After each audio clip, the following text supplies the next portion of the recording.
Hello and welcome to New Frontiers on CCTV International. I'm Ji Xiaojun in Beijing.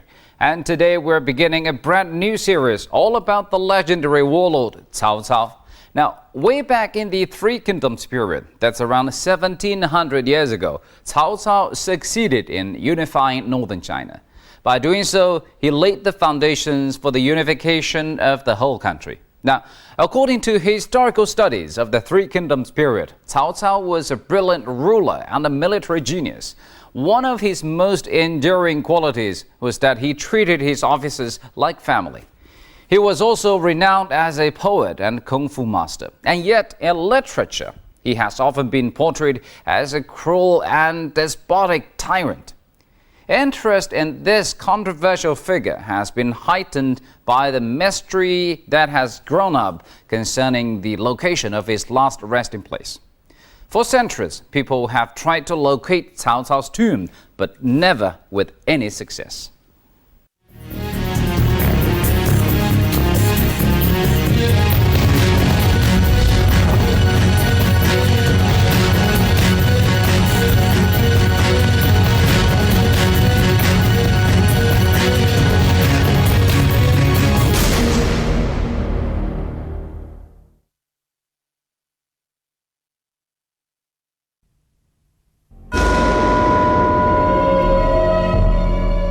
In the last years of the Eastern Han Dynasty, Cao Cao, or Emperor Wu of the Kingdom of Wei, defeated his enemies and unified northern China. In February of the year 220 AD, a group of people carrying a coffin passed through the city gate of Yecheng and disappeared into the wilderness. According to the history of the Three Kingdoms, Cao Cao was buried in Yecheng in a tomb called Gaoling Mausoleum.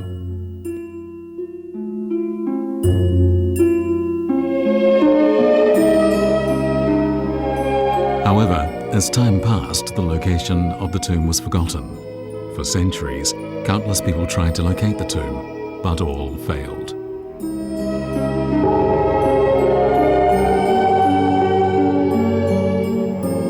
In the eyes of Chinese historians, Cao was both a scholar and a military strategist, a renowned statesman who was also a poet. Cao Cao unified northern China, and after his death, his kingdom defeated the kingdoms of Shu, Han, and Wu and unified the whole of China.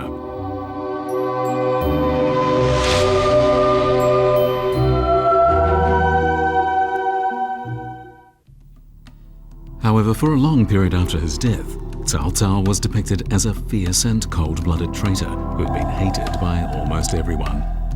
In Peking opera, Cao Cao's face is traditionally painted white to symbolize his treacherous nature. Such a depiction of a ruler of China is unique in Chinese history.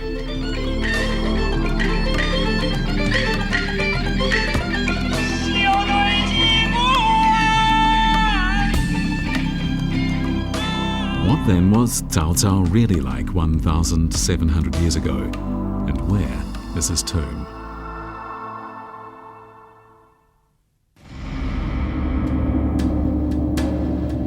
In the year 200 AD, China's largest ever military campaign was seen in Guandu on the southern bank of the Yellow River. Guandu was located in today's Henan province around the counties of Zhongmu and Yuanyang. The commanders of the two opposing armies were Cao Cao and Yuan Shao. Cao and Yuan had been close friends who had worked together to defend the Eastern Han government from foreign aggression and internal power struggles. Now, however, they were set to fight each other to the death. The reality was that whoever won the campaign would become the master of the empire.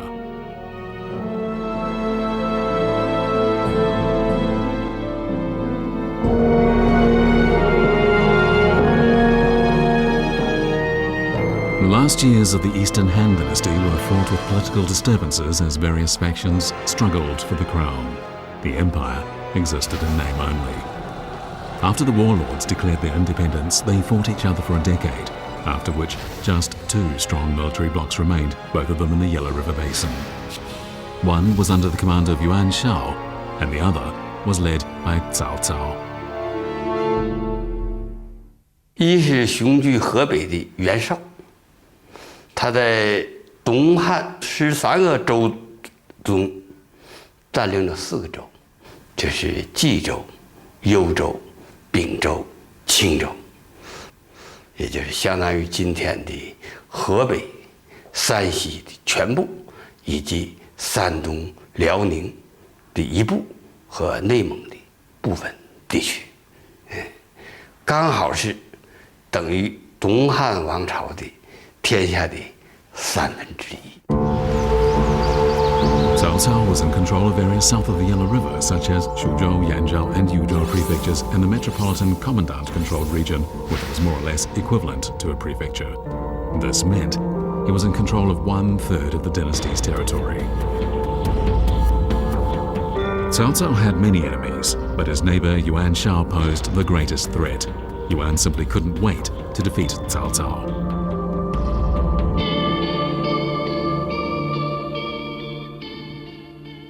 这两大集团都有一个几乎是相同的目标，那就是由自己来先统一中原，而后平定天下，进一步取代东汉王朝。正因为两者都有同一个目标，所以他们之间的矛盾不可调和，迟早必然要发生一场你死我活的决战。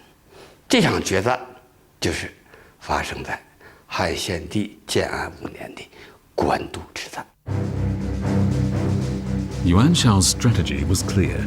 He wanted to launch a direct attack on Cao Cao's headquarters in Shudu to wipe out his arch-enemy. Cao knew only too well that if Yuan Shao's troops managed to cross the Yellow River, a natural barrier, he would have nothing to defend his plains. However, Cao Cao faced an even bigger problem. Yuan had many more troops.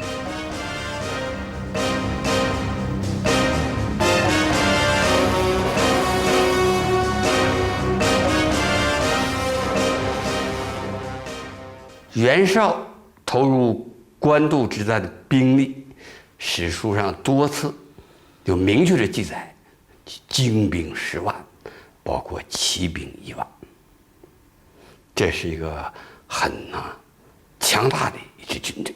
而曹操投入的兵力，史书上也有多处记载，只有1万，而且武器装备等各方面也落后于袁绍。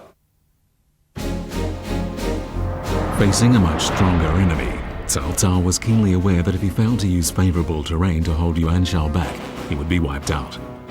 As Yuan's troops approached the Yellow River, Cao Cao made 3 trips to Guandu on the Bianshui River, 75 kilometers from Xuchang, to inspect the terrain there. He then made the decision to engage Yuan in battle at Guandu.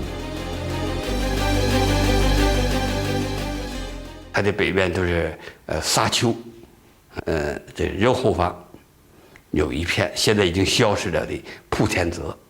根据水经注的记载，铺田泽呀，东西40里，南北200里，完全可以保障曹操军队左侧的安全。它的东侧呢是官渡水和这个阴沟水相汇合。这个水流比较多，河流比较缓，河面比较宽，而且淤泥深数尺，不便于行军。芦苇茂密，就夹苇茂密，就是芦苇茂密，那么也不便于袁绍军队的行动。所以的话呢，曹操的军队的话呢，可以安全无恙，只是正面抗敌，不担心被袁绍的军队所包围。这就是选择官渡主战场的原因所在。Guandu's unique location and terrain led Cao Cao to make the decision to array his army there. In August, in the year 200 AD, Yuan Shao's army approached Guandu. In the face of this much strong enemy, how would Cao Cao react? In August of the year 200 AD, Yuan's troops approached Guandu. Cao Cao responded by ordering his troops to halt to their barracks and attack their enemy whenever an opportunity presented itself. Yuan Shao was confident. He issued each of his troops with a rope which could be used to take Cao Cao captive. But the battle was not to end quickly. After Cao and Yuan had been locked in a stalemate situation for 3 months, lack of food supplies became a major problem for both sides. It was at this time that Cao Cao seized the opportunity to launch a surprise attack on the town of Wuchao. Wuchao was just 20 kilometers from Yuan Shao's barracks in Guandu, and it was where Yuan stored his army provisions. Protecting Wuchao was vital for Yuan's army of 100,000 men. According to History of the Three Kingdoms, by this time, Cao Cao's army had been reduced to around 7,000 men. Cao decided to lead 5,000 of them on a surprise attack on Wuchao at night, and before dawn, he had all of Yuan Shao's army provisions burned. With no provisions, Yuan's troops fell apart.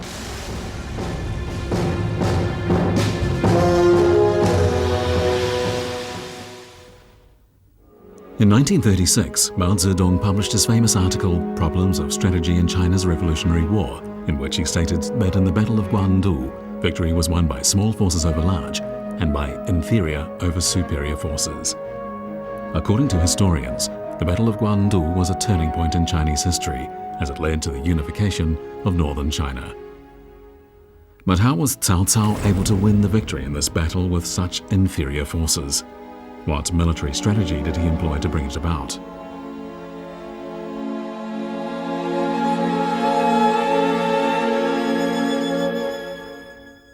This is a long-range crossbow used during the Eastern Han Dynasty era. In terms of effectiveness, it was very similar to a modern rifle. Armed with this weapon, Yuan Shao's 100,000 soldiers were well equipped to take Shudu, but Cao Cao acted quickly, and he concentrated his troops along the Yellow River in order to keep Yuan's men from penetrating deep into the plains. At the end of August of the year 199 AD, Cao Cao led his troops to the strategically important area between Yanjin and Baima along the Yellow River. At one point, his troops occupied Liyang in territory controlled by Yuan Shao north of the Yellow River. 一个就是黎阳，在黄河的北岸，南边呢就是白马，然后再向西的一个渡口，就是我们经常说的延津，啊，延津又叫做灵昌津，它是古代黄河上一个重要的渡口。 Zhangchang was at the